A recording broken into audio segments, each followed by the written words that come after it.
हमारे साथ बात करने के लिए राज्यसभा सांसद प्रोफेसर रामगोपाल यादव मौजूद हैं। जानेंगे उनसे जो एसआईआर को लेकर पूरे 12 राज्यों में जो प्रक्रिया चल रही है उसको लेकर क्या कार्य चल रहा है, जिस तरीके से बीएलओ की मौतें हो रही। सर, जिस तरीके से उत्तर प्रदेश सहित 12 राज्यों में एसआईआर का कार्य हो रहा है, यूपी में भी हो रहा है, यूपी में 16 बीएलओ की मौतें हो चुकी हैं, किस तरीके से देखते हैं? मैं अभी 2 दिन पहले पूरे निर्वाचन आयोग से मिला था। मुख्य निर्वाचन आयोग, दोनों निर्वाचन आयोग और सचिव निर्वाचन आयोग और एक डिप्टी इलेक्शन कमिश्नर, 5 लोगों के साथ। और मैंने ये मामला उठाया था और रिक्वेस्ट भी की थी उन्होंने कि तमाम वोटर लिस्टें 2003 की नहीं मिल रही। उन्होंने आश्वासन दिया था कि जो उनकी सूचना दी जाएगी उन सबको उपलब्ध कराएंगे। कुछ ऐप जो नहीं खुल रहे हैं, उनके अपलोड नहीं हो रहे हैं, उनको भी ठीक किया जाएगा। मेरी उसमें प्रमुख मांग ये थी कि इतना कम समय में इतने बड़े राज्यों में एक एक व्यक्ति की मैपिंग करना और उसके बाद फॉर्म को भरना, ये इतने कम समय में संभव नहीं है। बीएलओज पर इतना ज़बरदस्त दबाव है कि जिसकी वजह से वो आत्महत्या कर रहे हैं। तो मैंने लिख के मांग की कि इसका समय बढ़ाया जाए।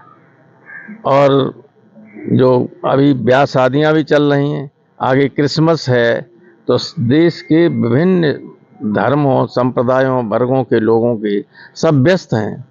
सारा काम छोड़ के अगर इसमें लगें तब भी पूरा नहीं हो सकता है, इसलिए इसमें समय बढ़ा दीजिए।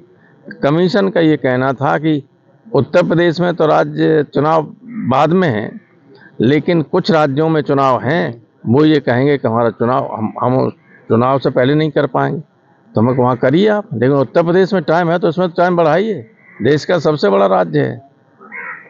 तो कोई सकारात्मक जवाब भी नहीं दिया और नकारात्मक भी नहीं दिया, लेकिन हम जानते हैं जो सकारात्मक जवाब ना हो तो उसका मायने नकारात्मक ही होता है।